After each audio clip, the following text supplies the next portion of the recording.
Ali, 10 minutes.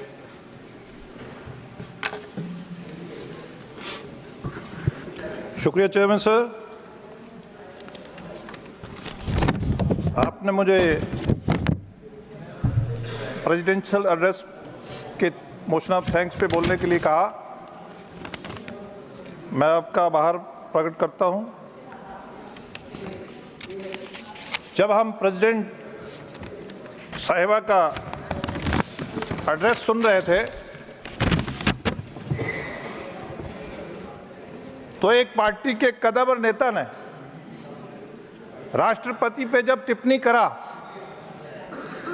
तो पूरे देश का जो ट्राइबल समाज है उसको तकलीफ हुई, एम्बैरेसमेंट हुई। Basically deputy chairman sir, tribal समाज को राष्ट्रपति के पद पर आज भी जो दल सत्ता में रहे हैं वो बर्दाश्त नहीं करते हैं। पूरा हाउस इसको कंडेम करता है।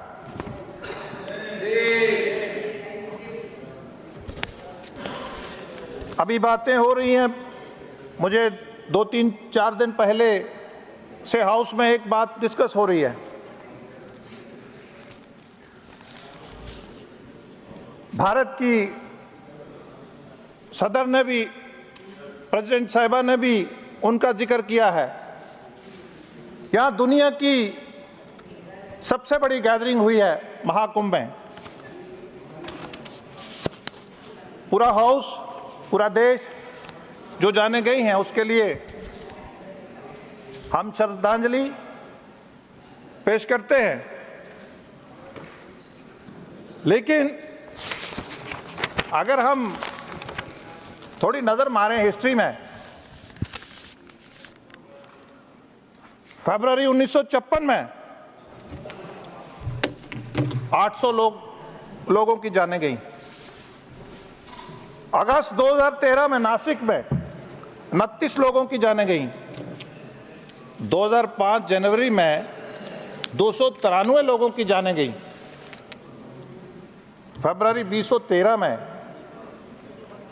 ब्रिज कोलैप्स से 46 लोगों की जानें गई। यहां नहीं, पूरी दुनिया में मक्का मुअज़्ज़मा और मदीना मनव्वरा में भी ये स्टैम्पर्ड भगदड़ हुई है।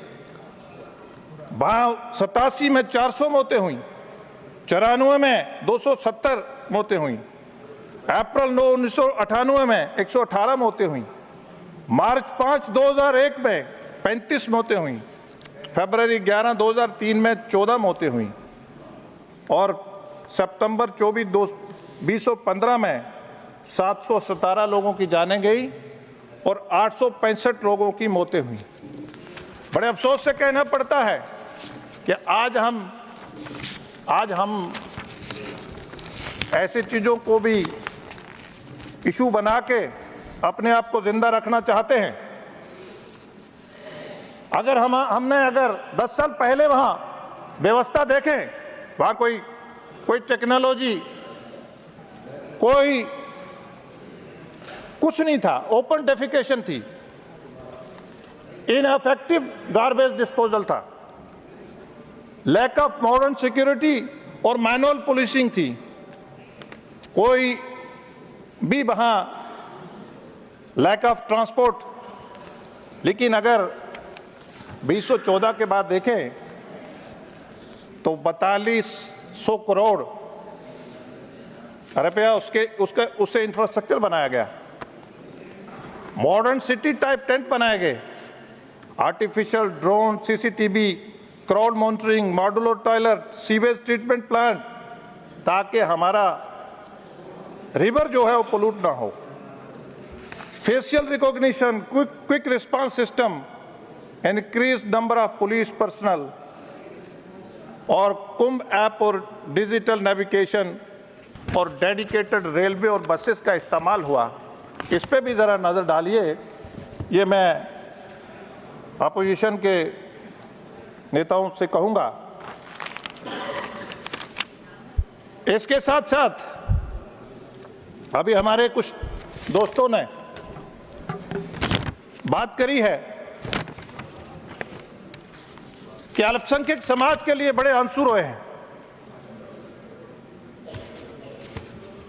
अभी तलाक की बात कर रहे थे। अरे इंडिया, पाकिस्तान, बांग्लादेश में वाहिद शख्स है नरेंद्र मोदी जिसने ट्रिपल तलाक कुरान क्या, जो कुरान कहता है वो वाला इंप्लीमेंट करा। जरा पढ़ने की जरूरत है, पढ़ना चाहिए हमें।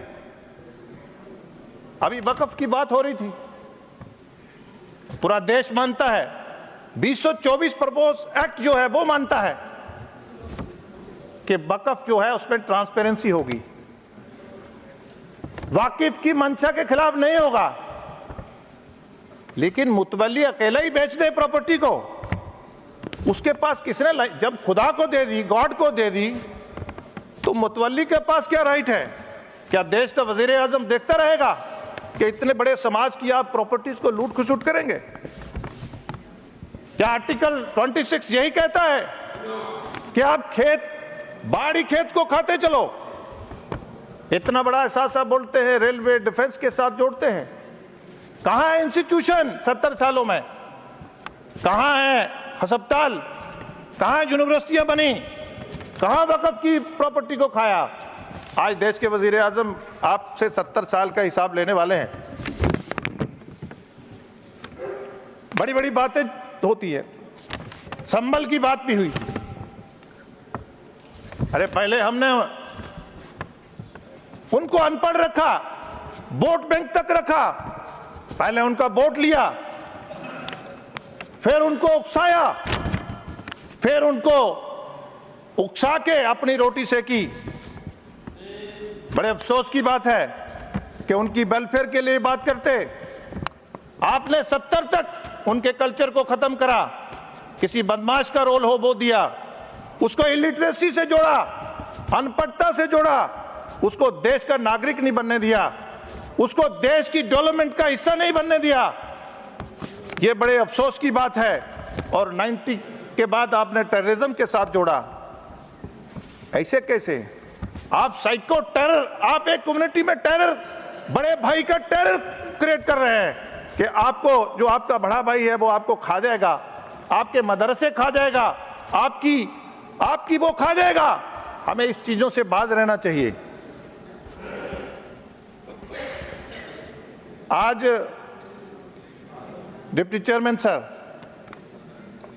आज देश के वजीर आजम चाहते हैं कि स्टार्टअप स्टैंडअप के जरिए देश की बड़ी माइनॉरिटी जो है मेजॉरिटी के साथ कंधे से कंधा मिला के विकसित भारत, जो दुनिया की तीसरी बड़ी ताकत का देश के वजीर आजम ने जो अहद किया है, टारगेट फिक्स किया है, उसमें वो हिस्सा बने।